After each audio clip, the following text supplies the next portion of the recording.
John, let me ask you, you've coached so many successful leaders, great executives.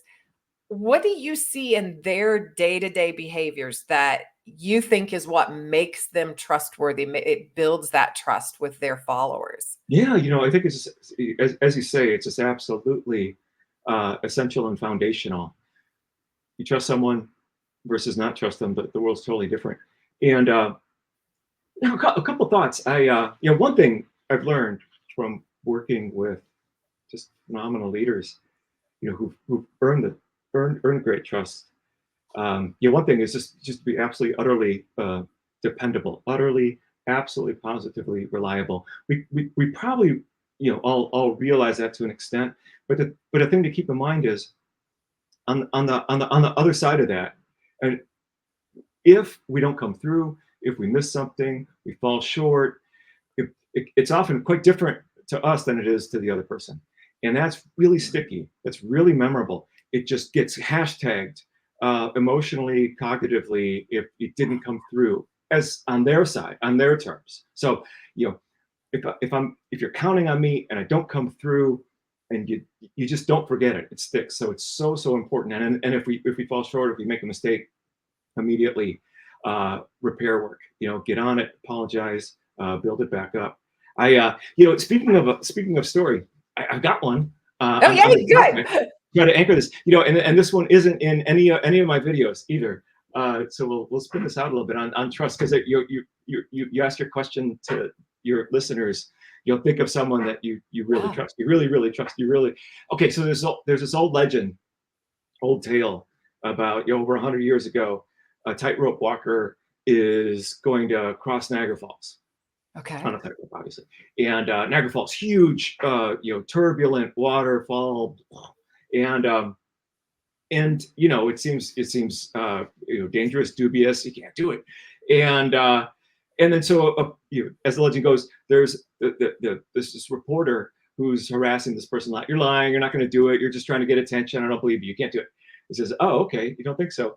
The day comes, he actually does it, strings the rope, and not only goes across, but then also grabs a wheelbarrow, sticks a bunch of weight in there, goes across with the wheelbarrow.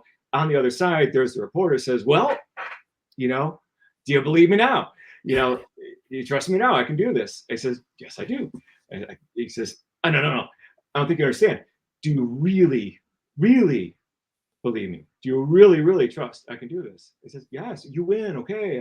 Sorry. I apologize. I just saw you do it, obviously." He says, "No, I don't think you're saying. Do you really, I mean, do you really?" But he says, "Yes. Okay. What do I got to?" He says, "Okay, get in the wheelbarrow. We'll go back to the other side."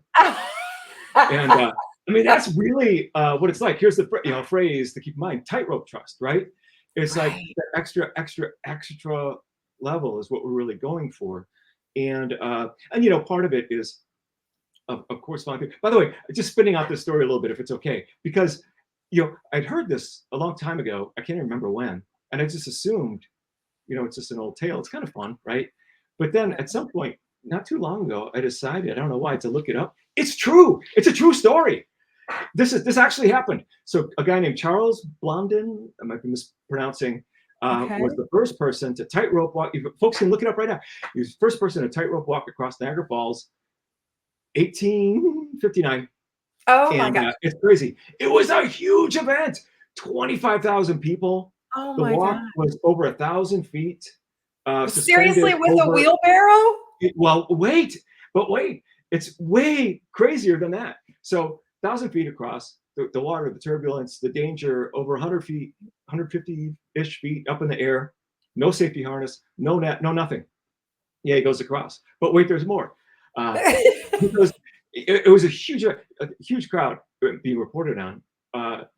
So he takes a chair and a stove with him, stops midway, cooks an omelet, and he eats it. This is true. He walked across on stilts. He's bored, just walking across. It's nothing. He had his ankles and wrist shackled. Walks across again, and Oh yes, my gosh. the wheelbarrow. That's true too. 350 pounds of cement, wheelbarrow back and forth, and then finally walked across. Talk about trust with the thing. Do you believe me or not? With his manager, put his manager on his back and walked across. On his back. Oh On his my back. Yeah, gosh. that's trust, right? And by the way, halfway across, he said, "Hey, buddy," to his manager. He goes, halfway across, he said, "You know, I'm cutting your fee in half. You okay with that?"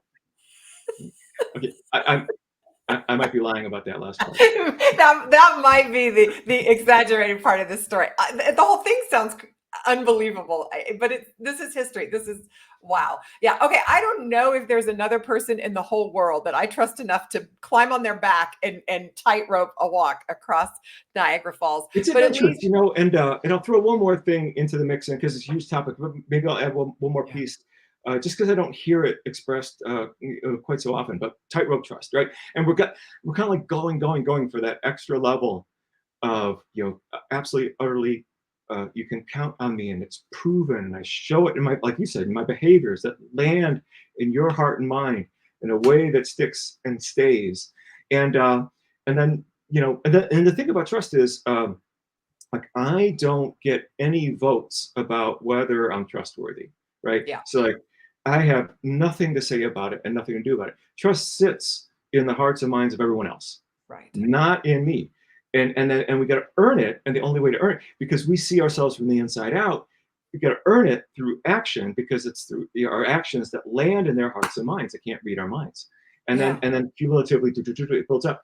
And so, just like on the down, here's the second piece. So one, tightrope trust, utterly dependable, because the downside is so catastrophic. Not just being dishonest, but just even in minor ways not coming through.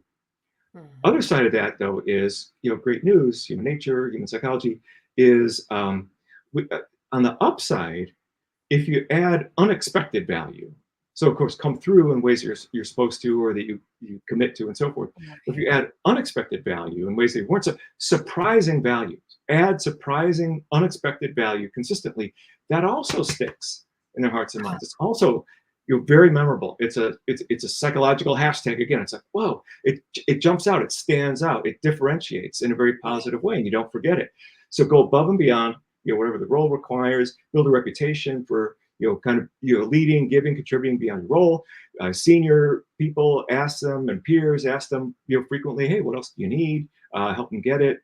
Yeah. But the thing, and I say, let's say with, juniors, or sometimes with, peers as well, mentor, coach, sponsor them, give them credit, shine a light, give them visibility, help them advance their careers. All that we probably know, and of course keep doing that. But here's the other thing, and it's so actually really easy. It's so incredibly easy. Um, but, again, it just doesn't occur. But in addition to the all the normal ways in which you might be looking for and adding value, just really have your ears open all the time for something that has nothing to do with scope of work or tasks or even work or professional life Yes. itself, and just a little over and above. Of course, in minor ways, a lot of us probably do that already. But remember the memory thing at short-term access. You Right. hear a birthday. Oh, I got a big event coming up. My kid's playing soccer this weekend. Just make a note and come Yeah. back in next conversation, bring it up. Those minor things are just so wonderfully additive. You can feel great about it. It's true. You're being genuine. It's just taking advantage of, or covering for some of the deficiencies in human psychology, and taking advantage of when it works really, really well, things to do. But on top of that, another really easy one. Again, add unexpected value, surprise them with value. Yeah. Referrals and recommendations, even just so easy. I've been dealing with a lot of back pain for a few weeks. I Mhm. had a friend of a friend, speaking with a friend of a friend, recommends this physical therapy called counter strain therapy. I'm not a doctor, I'm not recommending it necessarily, but it was just miraculous for me. Would never have found it. Now that person, you know, I will absolutely come through for this person. I'm engaged with Yeah. this person. Can I give you one more? It's Yeah, just let early me on my comment on mind. that one though. I think that's so interesting because we get into this professional mode at work and we think that when we say be dependable, it's all about coming through on these task related sorts of things. But so often people are evaluating get making that giving us that gift of trusting us based more on some personal things like, do you care about me? And yeah, I can come through reliably in a work setting for you, But that's a whole there's a whole different nuance to how you trust me when I say, "Oh, your back hurts? Wait a minute. I've got the I know a person. I know somebody. I know this treatment that might be great." Well, that just is a whole different level of relationship building, of trust building, I think. That's Yes. so critical. Referrals and recommendation beyond for beyond work needs. And if you Yeah. get the ears for it, people we're dropping clues all the time of stuff that matters to us, and that's by definition outside of role expectations. And remember, that just lands and it sticks and it stays. I want to honor a really, just he's coming to mind right now, an incredible example again from my personal life. So I was teaching in class, and there's not so long ago, there's a guest speaker I'd frequently bring in, and he couldn't make it to this group of students. He's wonderful.